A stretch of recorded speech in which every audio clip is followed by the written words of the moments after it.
Water है एक beaker के अंदर, तो इसमें सिर्फ वाटर ही है। जब एक केमिस्ट्री का बंदा आपसे बात करता है ना कि ये GK H2O, तो आप ये नहीं कहेंगे इसमें मीठा पानी है सर, इसमें कड़वा पानी है, इसमें जो है वो शुगर डाल, नहीं, दिस इज ओनली H2O।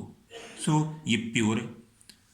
मैं ऐसा करता हूँ, एक बीकर लेता हूँ, इसमें मेरे पास जो है वो ग्लूकोज C6H12O6, तो ये सिर्फ ग्लूकोज ही है। एक और आपको मैं एक रॉड देता हूँ, मैं आपसे कहता हूँ कि बेटे ये जो है वो आयरन का Fe आयरन, तो इसमें सिर्फ और सिर्फ आयरन के ही एटम्स हैं। अब ये सिर्फ आयरन के एटम्स है इसके अंदर, ये सिर्फ और सिर्फ ग्लूकोज है, ये सिर्फ और सिर्फ वाटर है, तो ये सब कुछ प्योर है। सो जो चीज़ें प्योर होती हैं उनको हम सब्सटेंस का नाम दिया करेंगे। So everything which is pure is called substance. दूसरा एक लफ्ज़ आपके सामने आता है एलिमेंट, के एलिमेंट क्या होते हैं।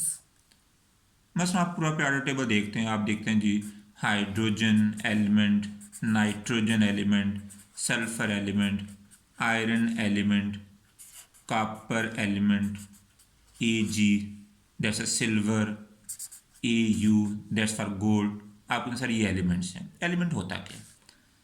मसलन मैं आपको ये कहता हूँ कि जी ये एक गोल्ड का पीस है, गोल्ड का जो सिंबल है वो AU, ए कैपिटल और यू जो है स्मॉल। अब इस गोल्ड का पीस लेके इसको छोटे छोटे इसके पीसेस करते जाएंगे तो ये गोल्ड ही रहेगा। इसके अंदर सारे सारे जो एटम्स हैं वो गोल्ड के ही हैं। ठीक, अब एलिमेंट क्या होगा? हम कहते हैं सर एलिमेंट वो सब्सटेंस होता है जिसके अंदर एक ही तरह के एटम्स हों। सो वो वाला सब्सटेंस जिसके अंदर एक ही तरह के एटम्स होते हैं, this is called element. Again आप सुन लें कि सर वो सब्सटेंस जिसके अंदर एक ही तरह के एटम्स होंगे, दिस इज कॉल्ड एलिमेंट, वो एलिमेंट होगा। अब बच्चों को कन्फ्यूजन ये होती है कि सर ये गोल्ड का पीस है तो सर ये एलिमेंट है, तो इसका सिंबल क्या है? मैं कहता हूँ बेटा इसका सिंबल जो है वो AU है। या एक और एग्जांपल शेयर करता हूँ कि ये मेरे पास जो आयरन का पीस है तो इसका ये एलिमेंट और इसका सिंबल Fe है। तो बच्चे कहते हैं सर इस ये आयरन के एटम से मिलकर बना, डेफिनेट आयरन के एटम से मिलकर बना। तो आयरन का जो एटम उसका सिंबल क्या है? मैं कहता हूँ बेटे वो भी Fe। अब जो एलिमेंट है उसका सिंबल भी Fe है, और जो इसके अंदर एक पार्टिकल मैं अलहदा करूंगा, this is also called Fe। अब अगेन आपसे मैं कहता हूँ कि एलिमेंट क्या होता है? वो वाला सब्सटेंस जिसके अंदर एक ही तरह के एटम्स होते हैं, दिस इज कॉल्ड एलिमेंट, वो आपका एलिमेंट होता है। मैं आपके सामने एक एलिमेंट लिखता हूँ, लेट कार्बन C612। ये नंबर जो नीचे लिखा गया ना कार्बन का, इसको हम बोलते हैं sir this is called atomic number. और जो नंबर ऊपर लिखा जाता है इसको हम बोलते हैं मैस नंबर, या इसको हम बोलेंगे एटॉमिक मैस, कि ये एटॉमिक मैस। अब एटॉमिक नंबर क्या होता है? Atomic number is a number of protons, कि इस एटम के अंदर प्रोटॉन्स कितने हैं। ये जो नीचे नंबर है ये एटॉमिक नंबर होता है, और atomic number mean number of proton. इसका मीनिंग होगा कि इस एटम के अंदर 6 प्रोटॉन। ये जो 12 जो है जिसको मैस नंबर या एटॉमिक मैस बोलते हैं। मैस नंबर क्या है? Sir this is the sum of proton and neutron. ये प्रोटॉन और न्यूट्रॉन का सम होता है।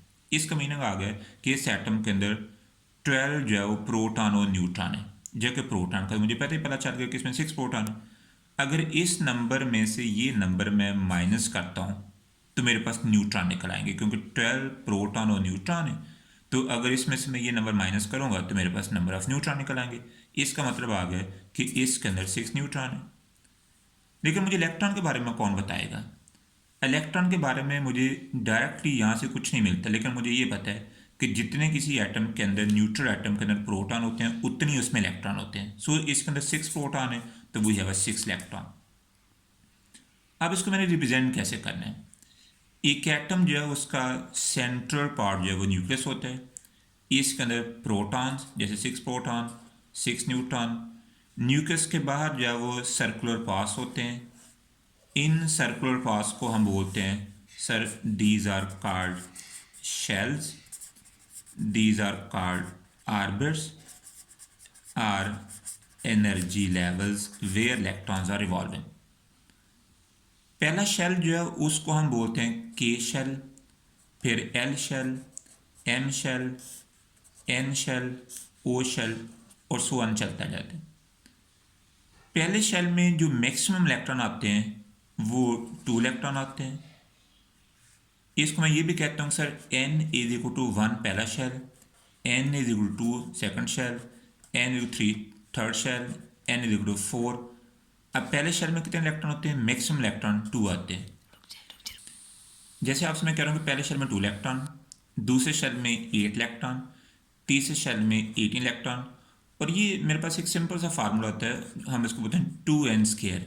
मैं आपसे कहता हूँ जी फोर्थ शेल में कितने इलेक्ट्रॉन है, तो आप बोलेंगे sir n is equal to 4, 2 into 4 का square, 4 4 is 16, 16 2 the 32, we have 32 left. ये मैक्सिमम इलेक्ट्रॉन आते हैं।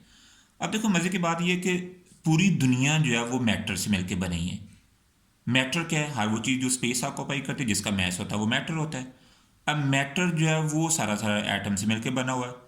एटम इतना छोटा पार्टिकल है कि आपको ये अंदाज़ा होना चाहिए कि अगर मैं एक फुल स्टॉप लगाता हूँ पेंसिल के साथ, फुल स्टॉप पेंसिल के साथ, मार्कर से नहीं, ये मेरे पास मार्कर है, तो इस फुल स्टॉप के नीचे 2 मिलियंस ऑफ एटम्स आ जाते हैं।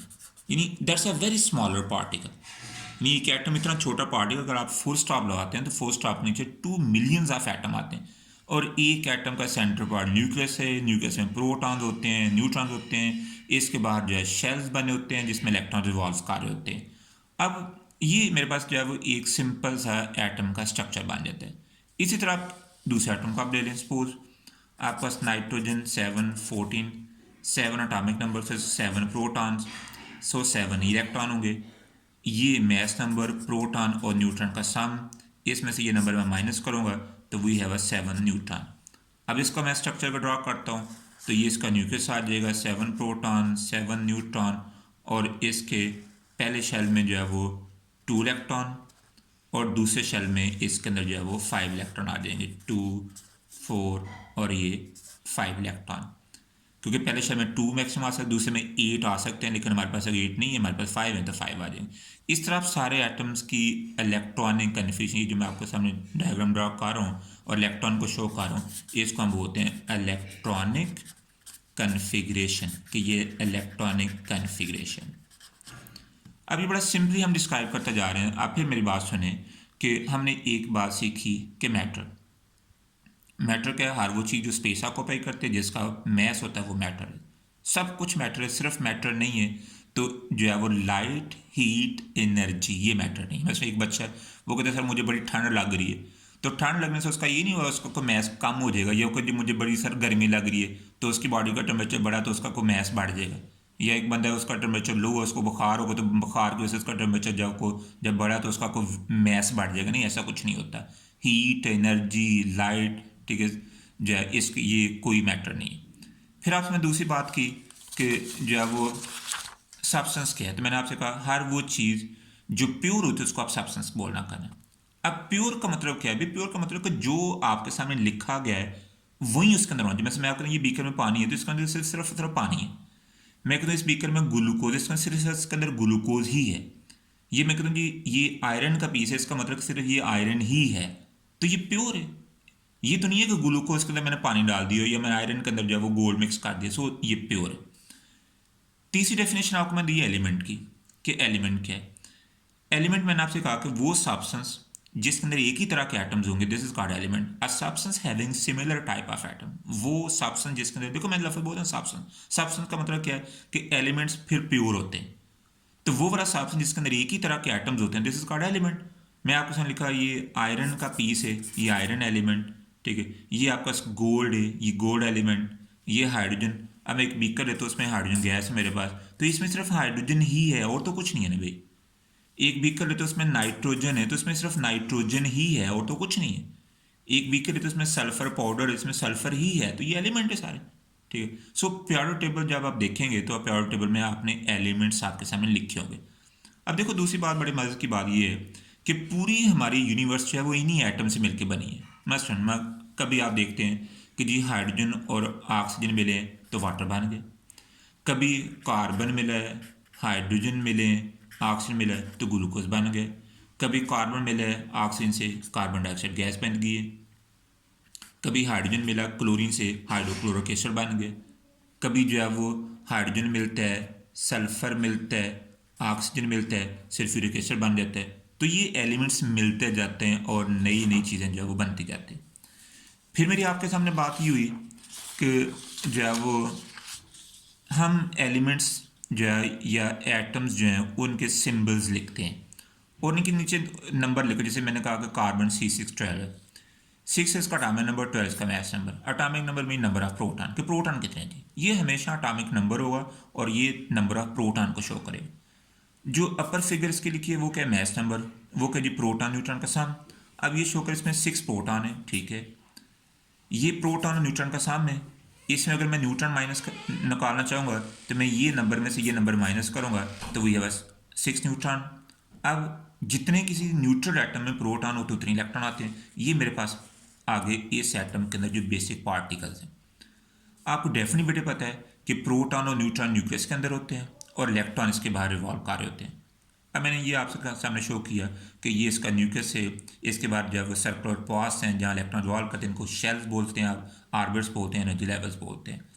पहले शेल में मैक्सिमम 2 इलेक्ट्रॉन, 2 से ज़्यादा नहीं आ सकते, दूसरे में 8 से ज़्यादा नहीं आ सकते, तीसरे में 18, इस तरह चौथे में 32।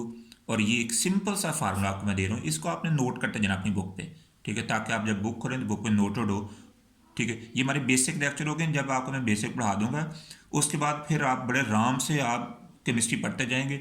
मतलब हमें केमिस्ट्री मुश्किल क्यों लगती है, उसकी वजह होती है कि हमारे बेसिक्स नहीं हमें आ रहे होते।